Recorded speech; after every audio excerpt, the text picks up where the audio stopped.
Right, well, hello. Thank you very much for joining me for this special class all about editing mistakes to avoid. If we've not met before, I'm Stephen from iPhotography, and this kind of class is going to work in two parts because initially it was designed to be a case of looking at common errors that a lot of us make, regardless of whether we're beginners or amateurs, professional photographers, but things that we kind of tend to do or maybe overlook and not do when we're going through our editing process. And the other half of it is answering a couple of questions that other iPhotography members that have sent in to us over the past couple of weeks regarding editing, kind of hurdles that they face, things that they struggle to do. So it's trying to kind of improve ultimately the editing workflow overall. So we've got around about kind of 5 or 6 different pointers of things that I think are commonly areas we try to avoid, or just mistakes to potentially look out for, and hurdles that you don't want to end up kind of facing really. And sometimes you may think that's very simple, it's not something that you do, but there may be something in this class that you think actually that's really going to be helpful looking forward. So fingers crossed it does. If it does, please let me know. So we're just going to simply kind of kick off from the top and we'll have a look through. We've got a range of images and I'm going to kind of demonstrate some of the issues that we sometimes kind of end up encountering, but also obviously how to get over those. So we say improve that editing workflow, get through our editing quicker so we can get back out and take more pictures. That's ultimately the aim of what we love doing. Though there are some people that love editing and if anything spending more time editing than shooting. I don't know if you have kind of a balance yourself, if you prefer to shoot more or edit more, etc. You know, it depends from project to project what I like. Right, okay, so the first one, this is about lack of contrast, and this can kind of simply be implied by under editing your image or sometimes no editing. And this is more of a subjective thing, really. I don't think it's necessarily an obvious thing that everybody would say, well, yeah, I agree completely, my image is under contrasted, etc. Because it depends really upon, you know, what the effect that you're looking for, really. But certainly I think it's one thing within 99% of images these days, given how cameras capture light and you know, depending upon the lighting within the scene, they tend to produce a very flat image, a lot of information, but not necessarily a lot of natural contrast. And this is where we need to add in a little bit more. So as a scene such as this here, now this is a raw image, it's completely untouched. It's shot kind of very, very simply. It's at 2.5, the aperture, so it's very, very wide open, 250th of a second, 50mm and 100 ISO. So kind of fairly standard. If anything, I think that probably the aperture should be a little bit wider, really, just to increase the depth of field. But looking at the actual natural contrast in the scene, there's not tons of it, really. We look at the shot here as it is. We look at the histogram. We've got a lot of peaking in the kind of mid-tone towards the darker areas, not so much kind of in the brighter areas themselves. So our histogram is pretty much kind of all flattened to one side. There's not much variation within it. And that's really what kind of contrast is going to help us with a little bit. Now, with that said, we do have a dedicated contrast slider. Now, we're in Lightroom here, but you will find the exact same thing, especially in Adobe Camera Raw.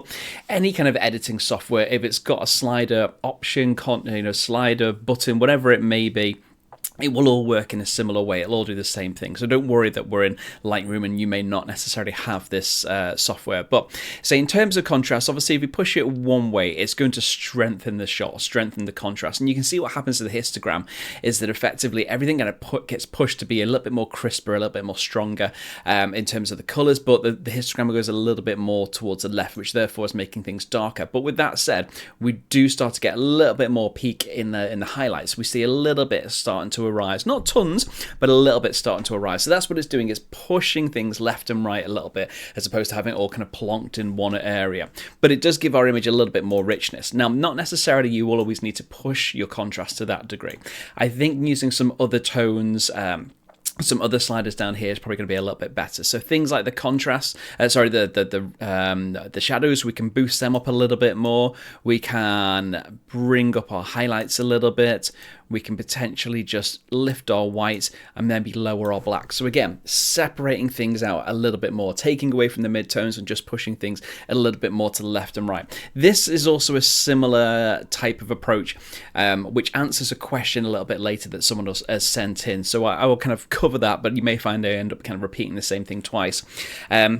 So yeah, so it's not always a case of just increasing the actual contrast slider itself, because that can be negative. That can reduce actually amount of details, because now we see a lot more color, a bit more shape, but none of that fine detail. That kind of gets lost there a little bit.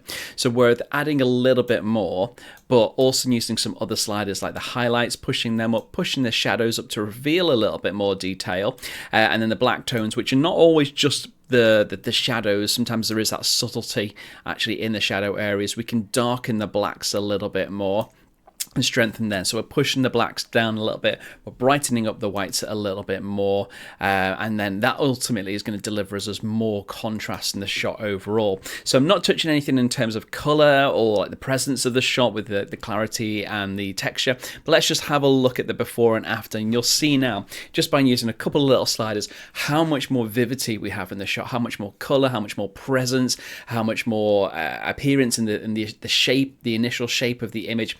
I see these trees have got much more impact, that those highlights are brighter, the shadows are darker on the insides there.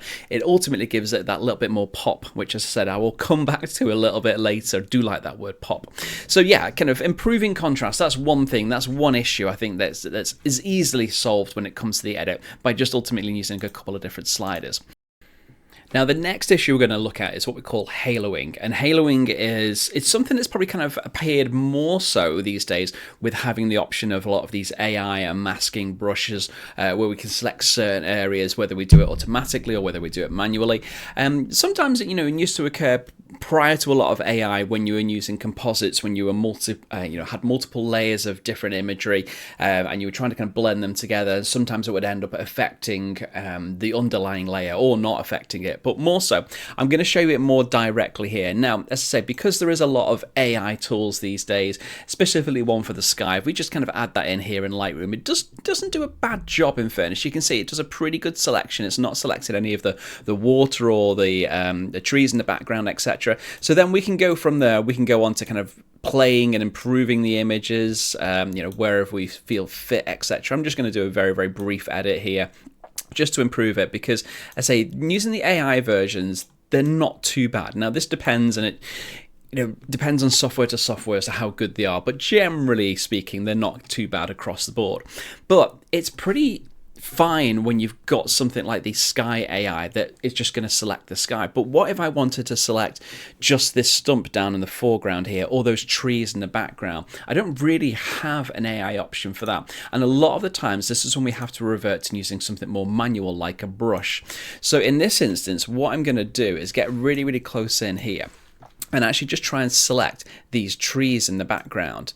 So it's not going to be that easy, because all the trees are at different heights. They're very, very finely detailed, even though they are far away. It's not got a clear outline. And this is when things like my brush here, when I'm thinking, oh, I'm drawing a decent selection across, and what I'm actually going to be doing and editing here is going to be pretty precise. But then when I've finished making my selection area, and then I actually come to start doing my editing, and I'm brightening it up thinking, okay, it doesn't look too bad actually, this is where the halo starts to appear. You can see it now behind the trees. It's this little area where this blue sky, if I just maybe highlight it a little bit more, has been affected by the mask, and therefore anything that is behind or on the edge of my mask here has also been affected by the exposure increase. So it's fine now that I can see the trees, but now I can see a bit more of the background, and it's lightened it. And you can probably see in context with everything, it doesn't really work that well. And this is why we need to be very, very careful when we are making these manual selections, that we try and be precise as possible. Things like auto mask can be quite helpful when we are drawing our masks. That's very, very good. But otherwise, the better way to actually approach it is to actually only use the sliders that are really going to affect the improvements that we need. Now, I've just used exposure, which is going to brighten the whole area up, and you think, well, that's the right kind of thing. But it's maybe, obviously, you can see it's not always going to be the best. It's not always going to negatively impact other aspects of the shot. So ultimately, the area itself is quite dark. So why didn't I use something like the shadows to improve that instead? So instead of using the exposure, because that's just going to generally brighten everything, all those pixels in that area, whereas the shadows are only going to take ones that are darker and lift them up. you can see even by lifting up the shadows how much it's not really affected the sky in the background, but I've still got my detail, I've still got my trees that are more visible there, whereas when I lifted up the exposure by a similar amount, it's starting to brighten up the sky behind. So I think it's really, really important to avoid haloing is to actually only use the sliders that are going to positively impact the area you're wanting to edit. It's not just a case of always using exposure. Things like highlights, shadows, whites, these are very four important sliders that I think are commonly kind of overlooked, and sometimes the exposure is substituted for that when it comes to editing. But as I said, if you end up with haloing, that's how you can end up that's how you can basically work around it. It's by just using the individual sliders for impacting positively the area that you wanted to, be it brighten or whether it be darken or something like that. So you can see it here. If I use it on the bush at the side, if I use it on the bush kind of by the tree down here, there's loads of different ways I can kind of impact on my shot just by using this brush that is only brightening the shadows. So you can see now how it's not affecting the water around it, because we've not used any sliders that are due to improve or brighten any of the highlights or the whites, which are predominantly the water there. So just by selecting a lot of this, even though it's quite a wide and general and soft brush, you can see it's not really impacting anything in the way of the highlights of the shot. So it's allowed us to create a slightly brighter area in portions of the image with not affecting other parts. Now, the next issue I want to raise is about over sharpening. Now, it's never necessarily a bad thing to sharpen your image. That's providing obviously it's sharp to begin with. You shouldn't really ever be taking kind of images that are out of focus and trying to use things like sharpness tools to bring them back into focus. But there is a good kind of case or a good argument for actually improving that sharpness a bit further, especially when you're then going to upload images online, because things like web compression can then have a negative impact and your image may not necessarily look as sharp as how you're seeing it on your software, because they're two different spaces, sometimes two different color spaces as well, but that's a separate thing. Now, there is a specific way that you should sharpen, and given that we're in Lightroom here, there is a dedicated tool for sharpening, and if anything, that would generally be the better way. But I have seen photographers try to use other tools to sharpen their images, be it things like up in the presence box here in Lightroom, texture, clarity, dehaze. Now, they all do a job to increase what looks like the clarity or what looks like the sharpness of the shot. But when we get into it, when we get into the fine details, it can actually make the images look that little bit more lower in terms of the quality when we're getting in very close. Now, it depends a little bit as to kind of where you're using your image. If you're using it for print purposes, things like that may be very noticeable. If you're using it up online and it's just going to end up on Facebook or Instagram, you may not have to worry about this so much because the images aren't going to be as inspected as closely. Now, let's just actually have a look at using the texture and clarity. Let's zoom into this image here. We'll select a middle area. And so by using the texture and clarity, we can actually see what looks like an improved level of detail in our shot overall there, which is not bad, given where we were before. It certainly added a little bit more contrast to the shot. If we compare before and after, it may feel that a little bit more cleaner, that a little bit more sharper. Now, what we're going to do, we're going to kind of pause that one there. We're going to reset that, and then we're going to try the same type of approach, but we're going to use the sharpening tool instead. So let's sharpen this image up. I'm not going to take it right to the very edge, but let's do that there, and let's get in a little bit closer. And you can see now how the sharpening certainly has done a very, very good job, but it's not added that heavy contrast and those dark circles around the edge that we had before of these little rain bubbles. So certainly it can make your image look and feel that a little bit sharper, a bit more cleaner by using the texture and clarity, but it isn't actually really sharpening the image itself. It's just strengthening the contrast, and again, that can lose you fine detail. Sharpening doesn't necessarily do that, and by using sharpening alongside things like the manual noise reduction as well, we can certainly bring a higher level of detail to the shot, and we can reduce the noise. If we kind of slide down to our next little panel here in noise reduction, just by lifting up the luminance and lifting up the contrast and lifting up the color noise reduction as well, we can certainly still give ourselves a good level of detail in our shot in comparison to our original. So what we had before is on here on the left hand side where the image feels a little bit flat, and on the after side we've got a much better level of sharpening. So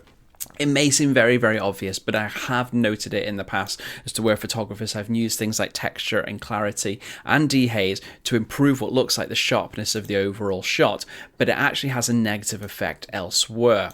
Right, this one is a bit of a fan favourite of mine in the sense that it's something that I see kind of over and over again on the internet when people are looking at their image and say for a shot like this here, it's a bit underexposed on this thing that I actually want to be kind of clearly exposed, all the rocks and ruins here.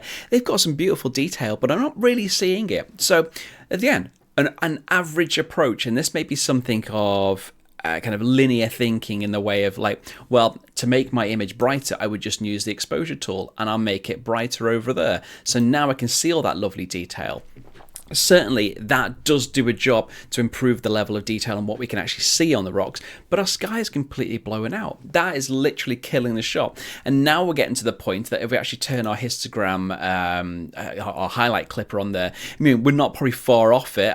There we go. If I just lifted it a little bit more, we're very much at the edge of clipping our highlights in our background there. It's not really the way that we should think about editing photos, not anymore. And now, given that we've got so many great tools in respects to AI backed adjustment masks, etc., we need to now think more locally than globally. And what I mean by that is actually just looking at this shot here and thinking, what parts of it do I need to improve? Now, I don't mind the sky. I think that's a-okay. It's got some detail in there. I could go on to edit that separately, but the initial idea or impression of the shot is that I just wanted to improve all the stonework and on the ruins. So I could use a few different types of masks that we've got here. Let's take, for example, let's try the subject selection one. Now this is not always available in every piece of software here, but in Lightroom it does generally a pretty good job, there we go, of selecting the main subject in the shot. Now you may look at it and go, well, actually it's not selected all of it,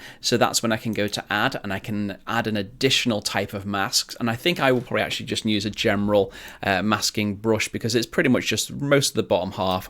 Even I can't mess this up too much anyway, so I'm just going to select most of that there anyway.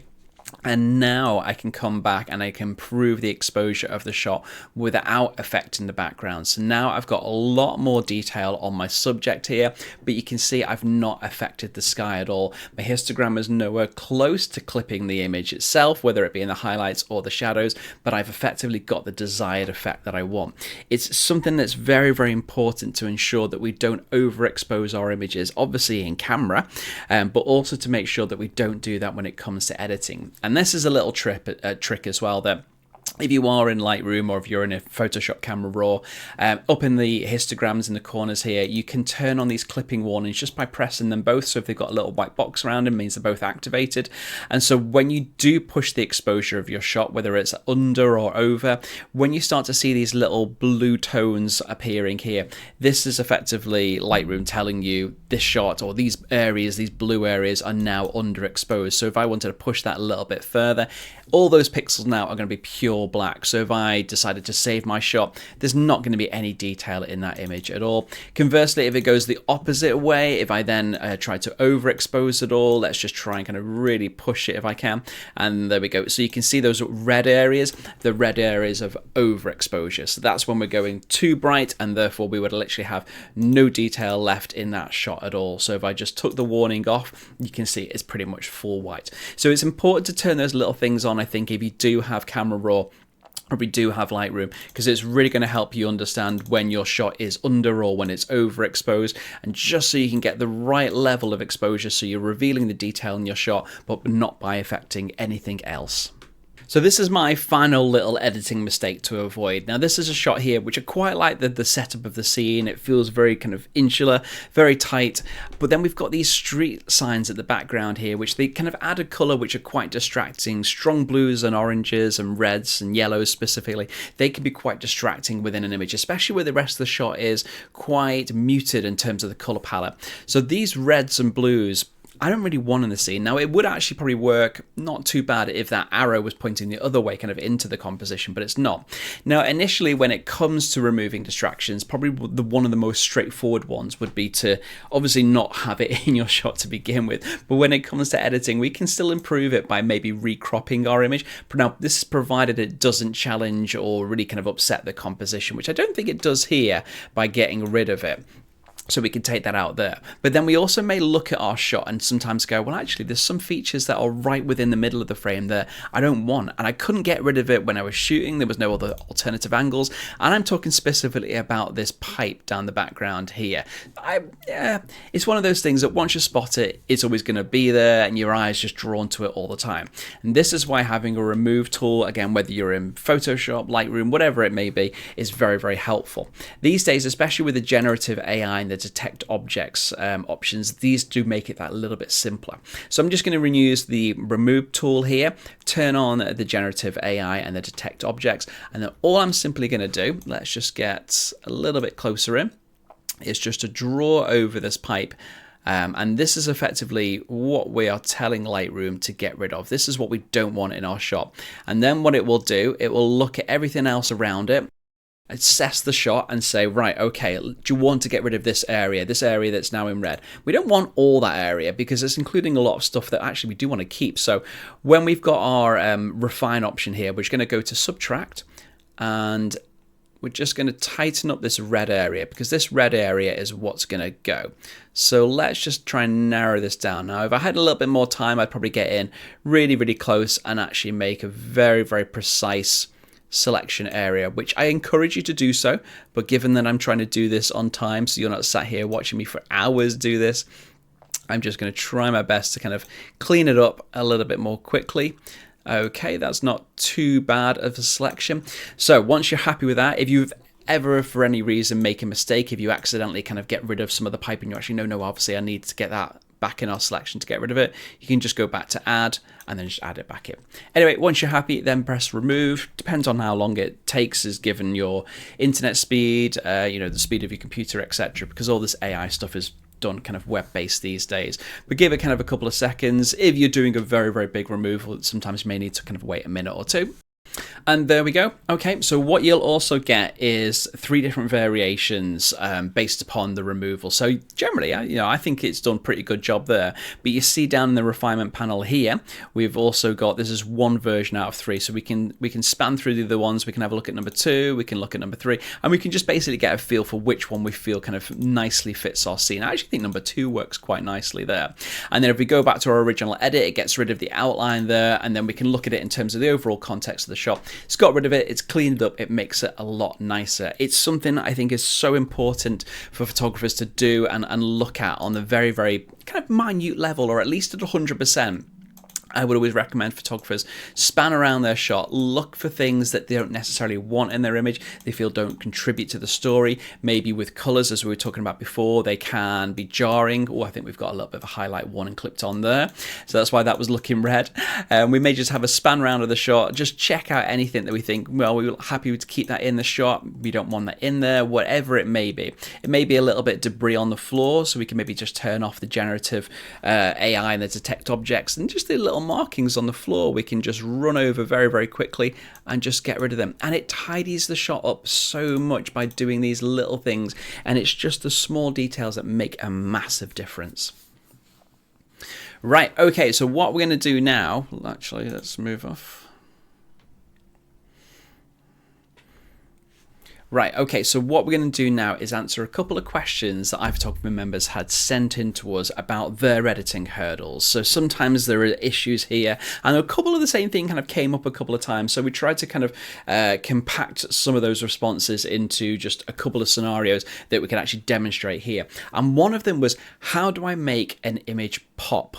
Now, I say this a lot of the time to a lot of our members, is to maybe kind of do this, do that to make an image pop. So there is not necessarily, the word pop doesn't necessarily kind of relate to one setting in particular, because it depends upon the image. But there are, I think, maybe at least 2 or 3 or 4 different types of settings or sliders that you would look at when it comes to editing to help improve the image and give it that pop factor. And what we mean by that generally is adding a little bit more contrast, a little bit more color, or strengthening what is there already. Now I've got a shot here that this is the original image. It's a little bit flat, you know, it's got an idea of where the shaft of light is coming through, lighting up St. Paul's Cathedral, and the rest of the scene is pretty dark, but we haven't really got a pronounced emphasis on the building. It's not bad, but it could be better, and I think this is where editing is really going to help.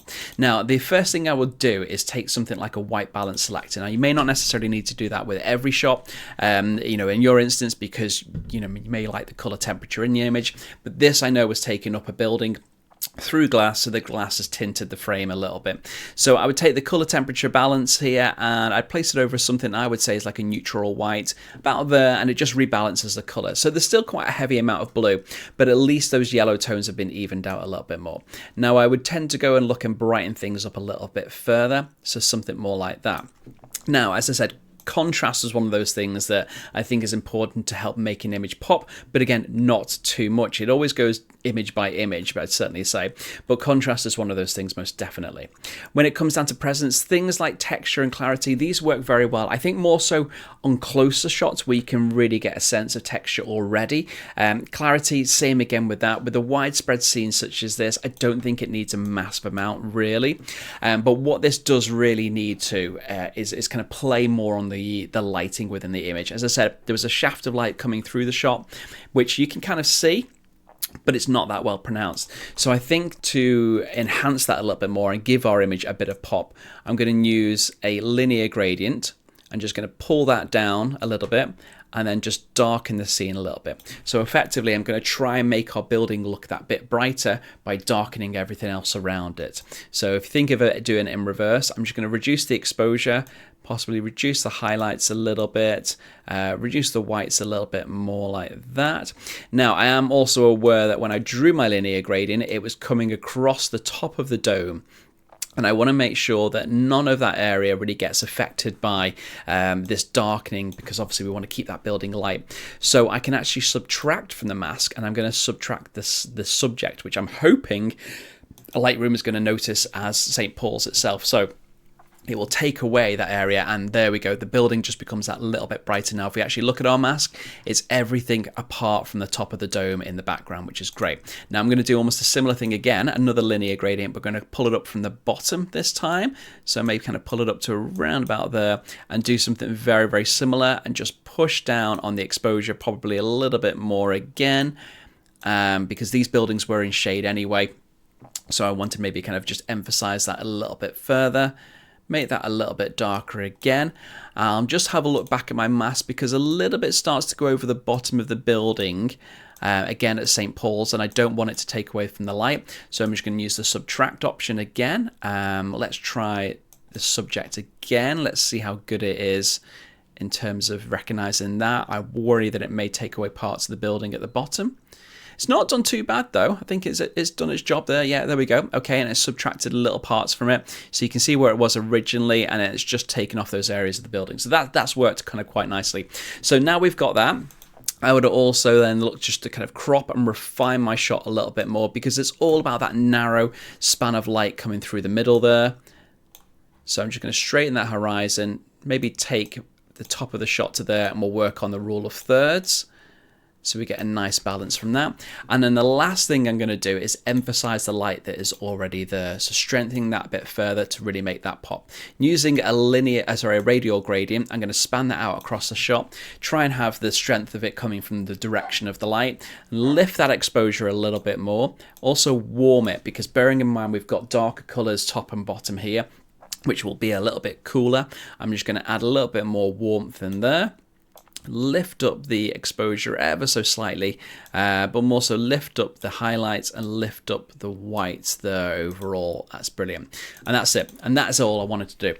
Just to give my image that little bit more kick and emphasizing what was already there in the shot. It depends image on image. Now I will also show you another variation as well, but kind of focusing a little bit more on color. But given where we were originally, hopefully you can see now we've actually not changed the image too much. We've not added tons of different things in, etc. We've just emphasized what was already there, strengthened it a little bit further, balanced things out in terms of the composition. We've neutralized the white tones, so we didn't have too much of a blue color cast. We were more in control. So I'd always set myself a very base image so everything is kind of neutrally lit. We've got a nice kind of good color temperature from there, and then I can go in to control things a little bit more and have it exactly how I want.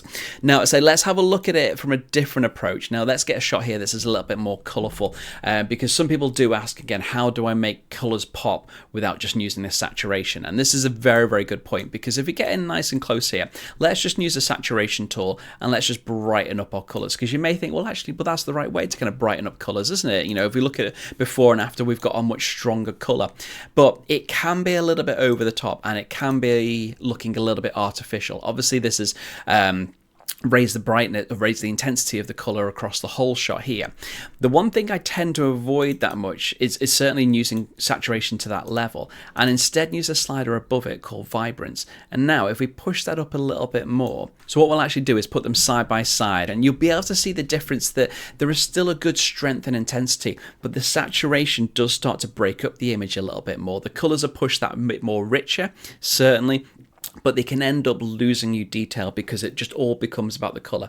And especially for close-up shots, and especially for shots that have got a lot of detail like this, you want to be able to keep that detail, and the color, using the saturation really kind of to the max amount, it's just going to completely get rid of any kind of fine details you want to see. So just enhancing that is one way of doing it very, very easily with one slider. But again, there are other ways, just by coming down to the color mixture channel here.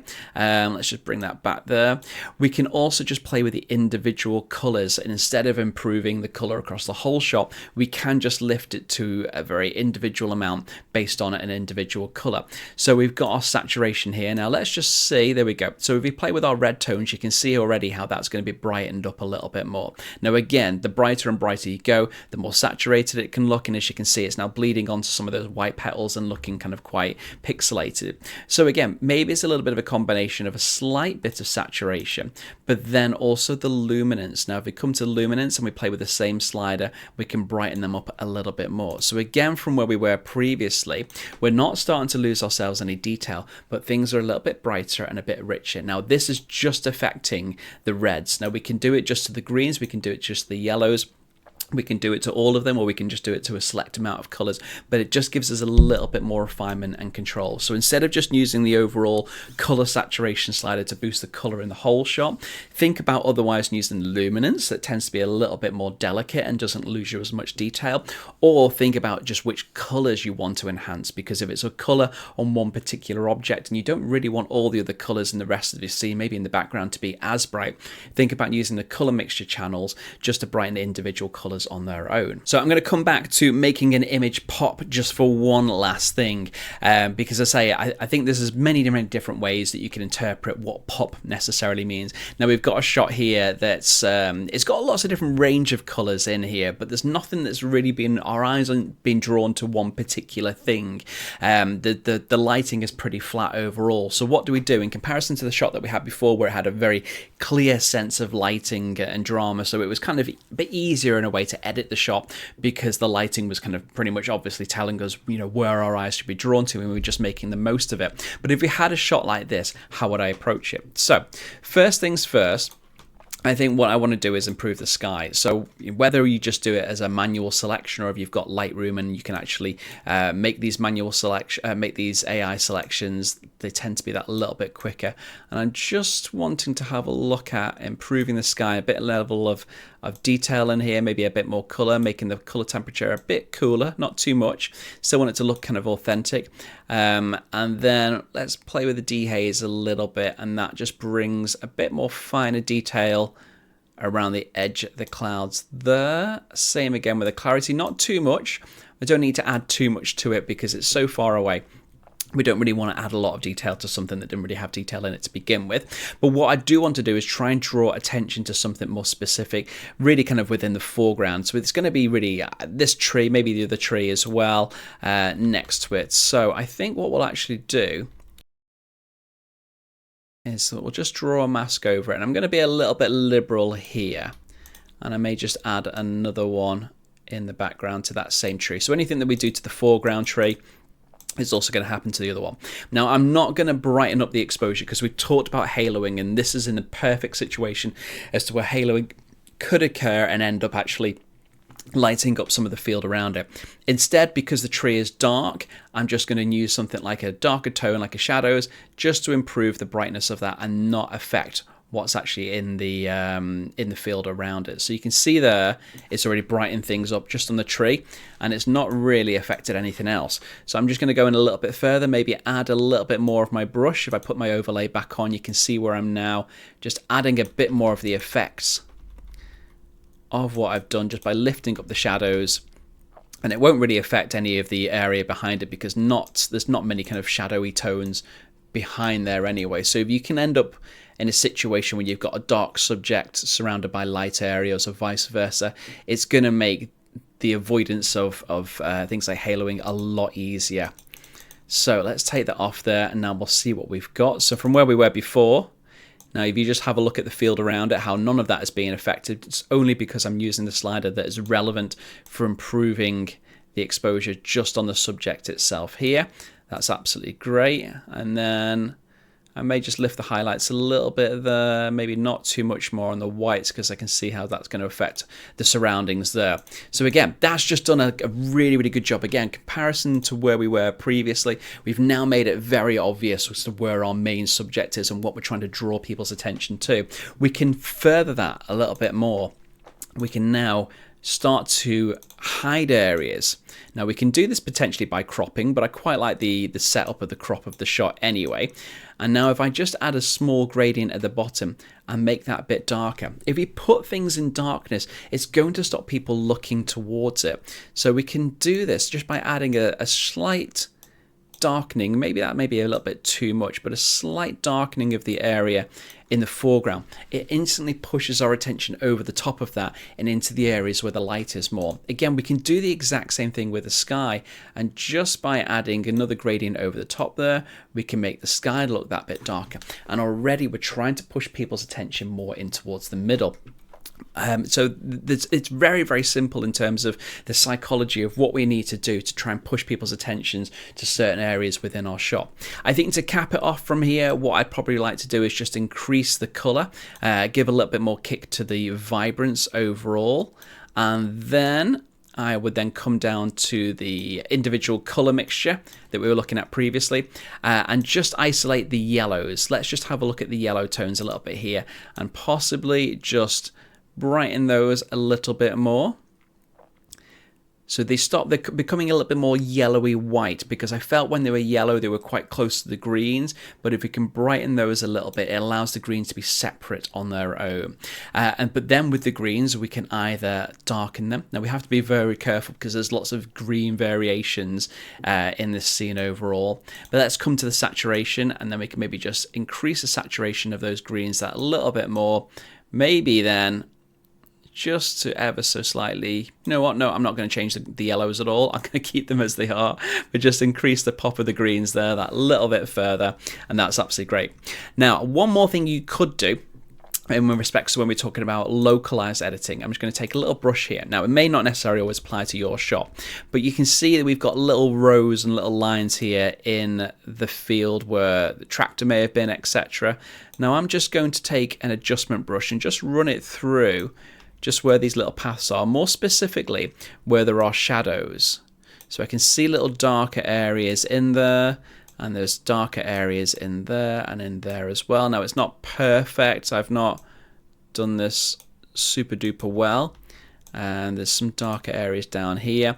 And then what I'm going to do is just reduce the shadows in here, or push them down that little bit more and strengthen those areas that had shadows in them, just to really again emphasize them that little bit more, maybe even with the blacks a little bit, maybe a tiny bit with the overall exposure as well, but just really strengthens what was already there. I don't want to affect the whole shot, but it's just the shadows. Now we could otherwise do it through something maybe like a luminance range mask instead, but I just thought it was a little bit easier to do it this way because I just wanted to affect those areas and not darker areas in the background anyway. But let's just look at it in comparison to where we were with the original shot. And hopefully now you can see we've got a much more usable shot. We've strengthened the shadows just in particular areas. We've made those two trees much more prominent. They're giving the sky a little bit more emphasis. And we've also subdued that very near foreground there. So hopefully that answers a lot of issues in respects to how to make my image pop. How do I improve color without just using saturation? There were also a few other questions that we have also answered in respects to masking as well. And you may have obviously kind of learned a lot about masking, but we do have over in our iPhotography media library a really, really good set of tutorials about how to use masks. And that's pretty much kind of covering all the masks, all the automated ones, the linear masks, all the ones we've got there, the radial masks, the colors and the luminance range mask. So those are brilliant tutorials. If you're an iPhotography Plus member, you've got them all for free. So that covers absolutely everything there. But hopefully you've enjoyed this class. You found it very, very helpful. It's giving you ideas for creating a quicker workflow, and watch out for certain things to avoid or certain things to make sure that you don't avoid either as well, like things like removing distractions. You want to make sure you always get rid of those in your shots. But I hope you found this class very, very helpful, and I'm looking forward to seeing some of your photography in the gallery soon.